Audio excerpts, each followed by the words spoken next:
Understanding the specs that make up the right graphic design laptop for your needs is absolutely crucial to making sure that the money that you put into your laptop is actually going to deliver the right performance for your needs. So let's get right into the specs and understand them so you can pick the right laptop.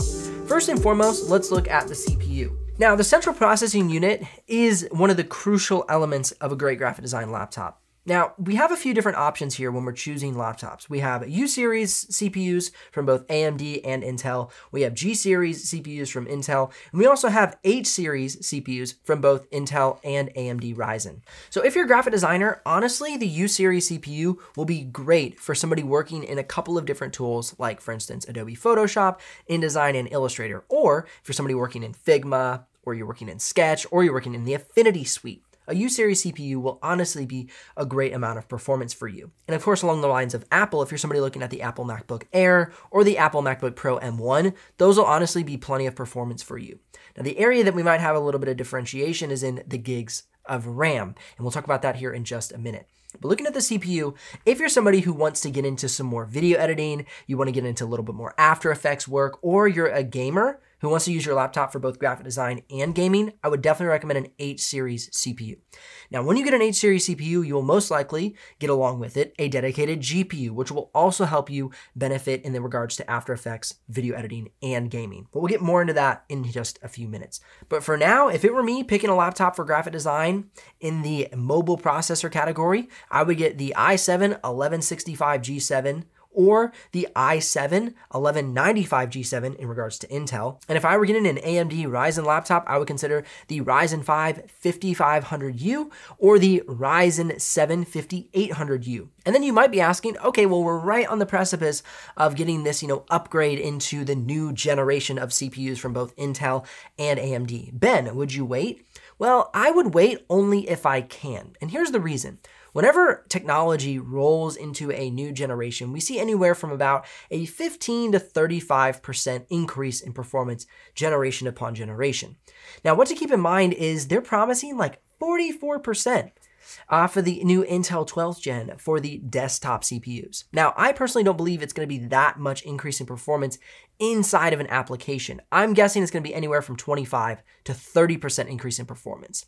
And so with that in mind, if you can wait, it would honestly be worth the wait because an extra 25% of performance could be very advantageous to you. But it's not going to make a night and day difference if you're unable to wait. So don't stress out about it. Find a good laptop that you need and make the purchase. That's my opinion. Some people might disagree. Now, the next most important thing for a graphic design laptop would be the RAM, random access memory. Now, at a baseline, you can get away with 8 gigs of RAM, but you're gonna be running pretty tightly on 1 to 2 applications before your computer starts to bottleneck. And what that means is the RAM creates a bottleneck in performance that doesn't allow the other components to really thrive in their environment. Let's say a CPU that would be fantastic in performance inside of a laptop for graphic design would be blocked at getting its full performance because the RAM wasn't enough to allow that performance to flow through. Where if you increase the RAM to 16 gigs, that CPU is able to really power together with the RAM at full capability. So for me, 8 gigs is a great starting point, but it can create bottlenecks as you open more applications. The way RAM works in your computer is it's this temporary memory that is activated when you open an application. So let's say you open Google Chrome, and what happens is it starts to pull away from your RAM. Google Chrome takes anywhere from 2 to 5 gigs of RAM, depending on how many tabs you have open. So if you have 30 tabs, you may be using up to 5 gigs of RAM just to run Google Chrome. Then you go ahead and you open Photoshop. Now, Photoshop can be kind of heavy. You can use anywhere from 3 to 6 gigs of RAM and beyond, depending on how complex your project is. So right there, you can see you're already using your limit of 8 gigs of RAM, and you've only opened 2 applications. So if you're somebody who likes to be researching in Google Chrome, be working in Photoshop, and then maybe InDesign for some layout of your latest magazine or online journal or PDF, then you would be using up all of your RAM very quickly, and it would bottleneck your computer. You might even want to have some music going on Spotify. There we go, more RAM is taken.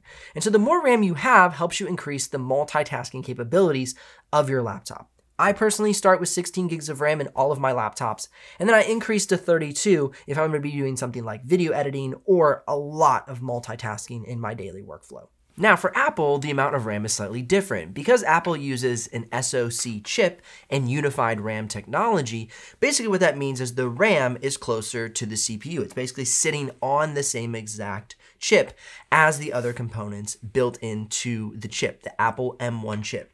So what that means is you need less RAM because it doesn't have to travel as far of a distance. It becomes more efficient.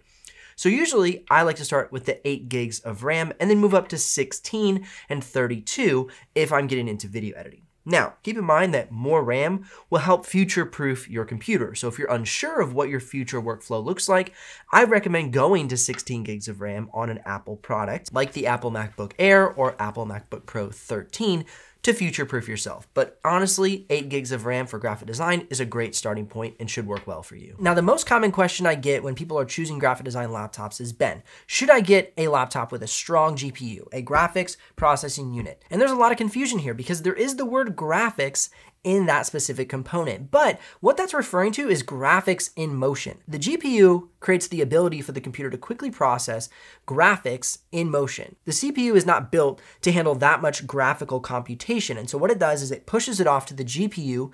And whether you're displaying graphics on your screen or you're rendering graphics inside of a program, the GPU really allows the computer to thrive in that environment. So if you're somebody who's using multiple monitors, or you see yourself in a situation where you're going to be doing a lot of video editing and a lot of After Effects work in the future, then I would future-proof yourself by getting a laptop with a GPU of at least 4 gigs of VRAM. And that's going to be anything like the RTX 3050 or the RTX 3050 Ti. But if you're a graphic designer solely working on your laptop and maybe one external monitor, I wouldn't worry about a GPU. Now, one conversation that's still kind of barely relevant is the hard drive. Most laptops today come with an SSD, which is my recommendation, versus an HDD, which is kind of an older technology. Now, the way I explain SSD versus HDD is basically an SSD is kind of like a thumb drive or an SD card. It's a still form of memory where you have the HDD, which is a hard disk drive, which is basically a spinning disk with an eye that reads the information. Now, a quick explanation for this is, let's say I want to look up a word in a dictionary. I have a dictionary on my shelf, and if I'm a hard drive, a hard disk drive, I get up from my table, I walk over to the shelf, I pull off the dictionary, and I look up the word optimism. I find it, I report on the definition. Whereas if I am an SSD, a solid state drive, I'll pull out my phone, search optimism definition, click enter, and there it is.